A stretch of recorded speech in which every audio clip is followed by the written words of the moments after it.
I think you and I were saying, what are we going to do? It was a pretty sad time, wasn't it? We were feeling down. It seems like this cycle goes around and sad times come. The tragic story of Bill Gaither. Bill Gaither built a big empire of faith through music, touching millions with his voice and spirit. It's amazing to me that, your songwriting is done pretty much alone. At my age, when I get up in the morning, just the thought of being able to sit down later on in the afternoon. But behind the gospel music and sold-out concerts lies a heartbreaking journey few ever knew. From scary health problems to the painful loss of lifelong friends and people he worked with, Gaither has walked through fire while the world watched him smile. And now, whispers of behind-the-scenes struggles, including career-threatening decisions and family tension, are finally coming to light. It's a little bit like a family. My brother and I went through a pretty tense time in our lives, too. But your brother's still your brother.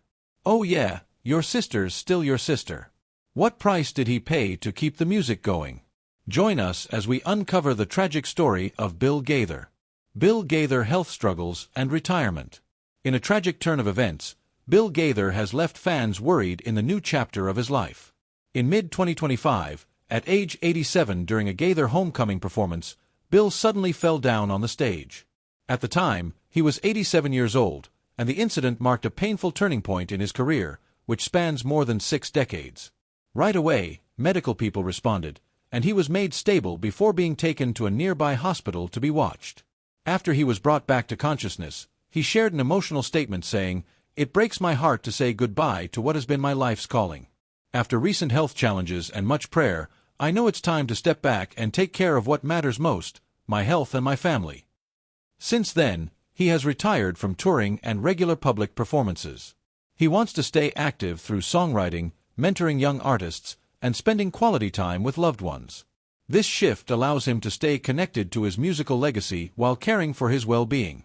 Bill Gaither's getting older has brought some mobility challenges, feeling tired all the time, and loss of upper body strength. In earlier interviews dating back to a few years, he already said that he has trouble keeping the strength needed for daily upper body workouts, though he still walks regularly.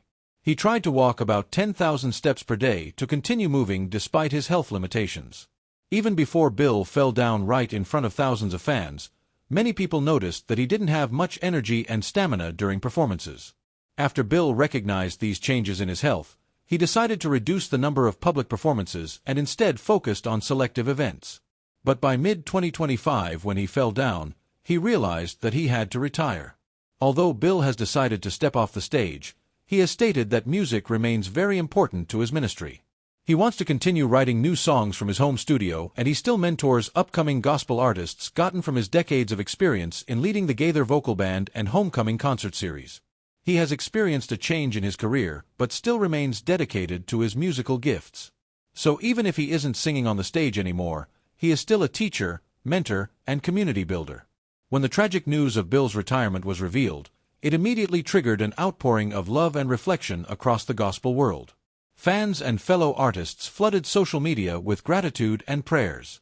Gospel singer David Phelps called Bill a true legend whose music will continue to touch hearts for generations, showing that him leaving the industry would cause a void of absence in his life. Bill's decision had to be accepted by fans and loved ones with spiritual conviction and acceptance. He consistently said in interviews and statements that he still has hope and grounded belief in God's kingdom, as captured in his TBN series, Gaither Gospel Hour. But this shocking collapse and retirement is just one in the latest tragedies that Bill has faced in his life. Before this, he has had to deal with some personal losses. Personal losses. The start of Bill Gaither's tragedy was on April 6, 2001, when his brother, Daniel Joseph Danny Gaither, passed away. He was the original tenor of the Bill Gaither Trio and a beloved presence in Southern gospel music. Danny joined his brother Bill and sister Mary Ann in the music industry in 1956. His warm voice and gentle spirit is what defined the trio's early success as the siblings recorded classics like Something Beautiful and He Touched Me. In the early 1990s, Danny started having serious vocal health issues that forced him to leave full-time touring. And then he slowly withdrew from public performance. He could only make occasional appearances with Homecoming. Eventually, Danny realized that he had lymphoma and fought against this disease for 5 years. He passed away in 2001 from this disease at age 62 in Indianapolis.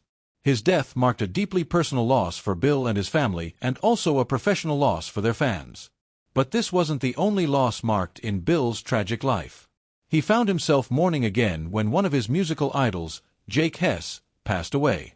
Jake was legendarily known as a lead singer for the Imperials, and then he became active in the Homecoming series. Jake had a big influence on Bill way before they even performed together.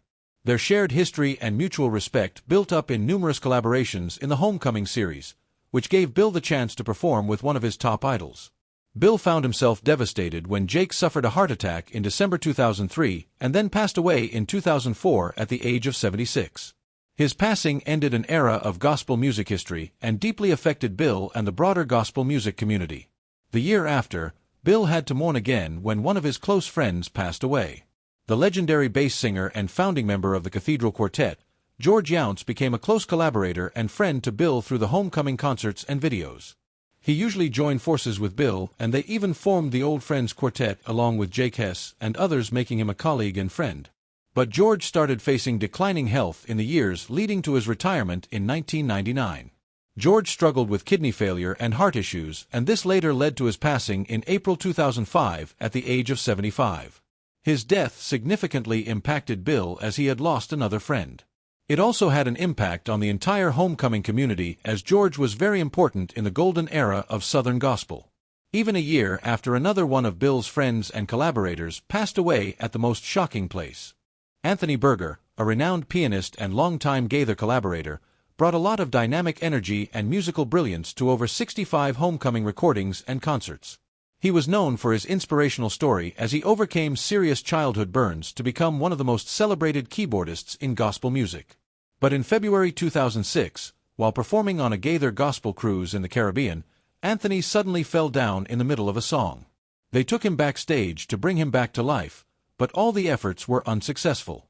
He had just suffered a massive heart attack at age 44, and his death sent a shockwave through Bill's life, who had experienced multiple losses over the years.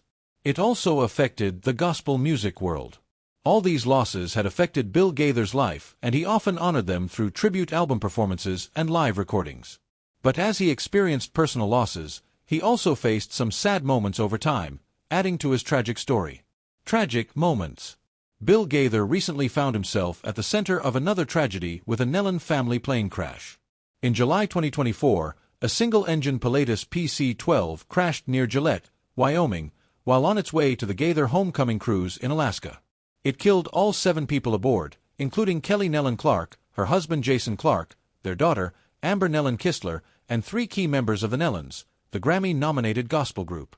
The crash had also claimed the lives of Amber's husband Nathan Kistler, the group's assistant, Melody Hodges, and pilot Larry Haney with his wife Melissa, who was board chairman of Georgia's Department of Corrections. The only survivor was Autumn Nellen Streetman, Kelly and Jason's youngest daughter, who was not aboard because she was traveling separately. She was pregnant at the time, and then she arrived safely in Seattle. The gospel music community immediately rallied around Autumn. Bill and Gloria Gaither, Homecoming artists, and fans gathered to pray, sing, and offer support in grief and practical needs. Bill found himself dealing with a major tragic event. At that moment, after investigation, NTSB stated that it was likely autopilot failure and a barrel roll flight condition before the crash. A small wildfire started upon impact and was quickly contained. In early 2025, Autumn spoke about honoring her family's legacy through releasing their final album, Loving You, which got a Best Roots Gospel Album nomination at the Grammys. It was a bittersweet moment for Bill and his loved ones. Bill is also facing some new challenges with his family as he also announced that he is retiring from music because of his health. His wife made a similar announcement. Gloria Gaither recently said that she was stepping back from public ministry due to ongoing health concerns. Bill has been worried about his wife since then, and their fans have been sending messages of love, prayers, and respect. Some of the members of the Gaither vocal band recently passed away too, and this has had a tragic effect on Bill's life. One of the founding members of the band, Gary McSpadden, died on April 15, 2020 at age 77 from pancreatic cancer. He's known for his emotional voice and prolific songwriting like In Jesus Lord to Me, which shaped much of the Gaither vocal band era. Then Jonathan Pierce, who had succeeded other vocalists in the Gaither vocal band, passed away on May 9, 2020 at age 49 while recovering from heart surgery. This was another sorrowful departure from the Gaither musical family. All these collective losses shook Bill over the years and affected the dream that he and his wife have nurtured for decades. The plane crash took beloved collaborators and fellow ministers. Gloria's stepping back signals a deeply personal health journey.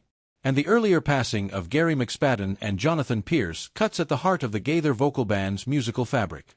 All of these remind him of his belief in faith, resilience, and legacy. All starting with the early success that he achieved with his wife Gloria. Early success with Gloria. In the start, Bill Gaither wasn't sure if he could ever make it in music. He earned a BA in English with a music minor from Anderson College in 1959.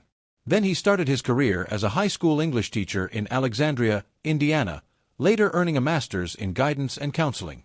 He was not satisfied with his teaching career and wanted to start with music instead. So he wrote songs in his spare time. Bill believed that he lacked natural talent as a singer and thought that it would be safer to have a career in education. Still, he moved past his doubt and became a full-time songwriter in the mid-1960s, deciding to take a chance. He then met Gloria Sickle, a French and English teacher at the same high school, and they got married in 1962. Almost immediately, Gloria became his songwriting partner. While Bill was typically drawn to melody, Gloria, an accomplished lyricist with degrees in English, French, and sociology, is what made their verses more theological and poetic. Together, they wrote songs in the evenings and weekends, inspired by sermons, scripture, and daily life. Their early compositions didn't really make any waves beyond their local circles like Have You Had a Gethsemane, but they continued writing songs based on their inspirations and distributed them at choir rehearsals and revival events. Their breakthrough finally happened after a few years of working hard.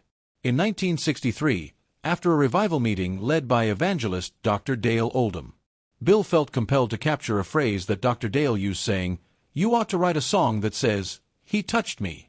That phrase couldn't leave Gaither's mind. He abandoned sleep and composed the melody and lyrics overnight, then handed it to Doug Oldham, Dale's son, to perform at upcoming meetings.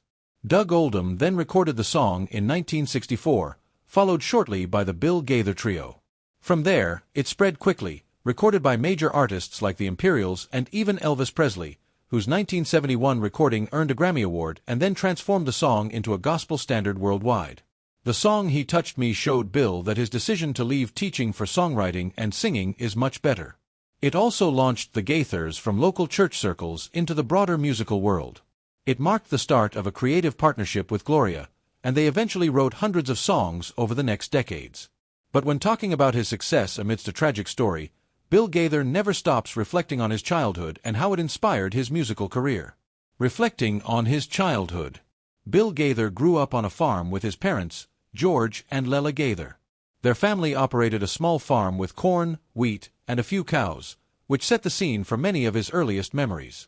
From a young age, Bill was immersed in gospel music, always listening on radio broadcasts, at family gatherings, and even while milking cows in the barn. As Gloria later remembered, he would pretend to broadcast to neighbors from his farmhouse's upstairs window, blending rural life with his dreams. As a boy, he played basketball in the barn using a makeshift hoop nailed above the doorway.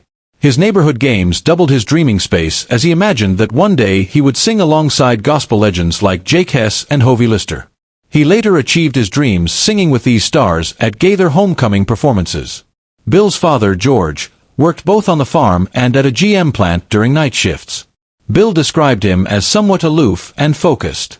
There was almost an eccentric quality to his presence, as he was always concentrated on singular tasks and indifferent to surrounding family chatter. Bill once said that his father had Rain Man-style selective focus, but with the help of his mother Lela, he could build his musical talent. She played piano, introduced poetry, and encouraged Bill's piano lessons. All of these early experiences are what shaped Bill's inner longing to build a musical career. It later matured to forming the Gaither Trio with his siblings Danny and Mary Ann. Soon after, Bill dived into his musical career, but he faced different challenges when setting up his first musical groups, challenges with Pathfinder. In the early 1950s, Bill Gaither formed his first gospel group, the Pathfinders, while attending the Stamp School of Music in Dallas. He was joined by his brother Danny and friend Charlie Hodge, and they performed at local fairs and churches, often for free will offerings. Despite their enthusiasm, they didn't gain any popularity, and so the group only lasted about 8 months. They eventually returned to Indiana, and Bill went on to take jobs in grocery stores and butcher shops to pay tuition. This early failure could have discouraged him from going into the music industry. Still, Bill decided not to give up, and then he formed the Bill Gaither Trio in 1956 with his siblings Danny and Mary Ann. During his college years at Anderson College, the trio started singing locally, first in churches and small gatherings. Their early days were marked by a lot of financial uncertainty, performing for minimal fees and juggling music. During the early trio years, especially the early 1960s, the group often operated at a loss. Limited bookings, small honorariums, and the rise of teaching as a more stable income created tension. At one point, the trio folded, sending Bill back to working in local grocery stores to support himself and attend school. Yet, the passion for music persisted, even through that phase of instability. As time went on, he achieved fame in his career with different hit songs. But it wasn't always smooth sailing, and he later found himself dealing with some industry challenges as he felt the world was moving too fast for him.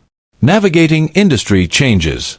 By the age of 55, Bill Gaither sensed that mainstream Christian music was evolving in ways that didn't align with his style. The Gaither vocal band struggled to gain traction among younger audiences and emerging worship movements. And Bill confessed feeling discouraged and even depressed, fearing his performing days and legacy were fading. Yet out of this moment of career limbo came a revival.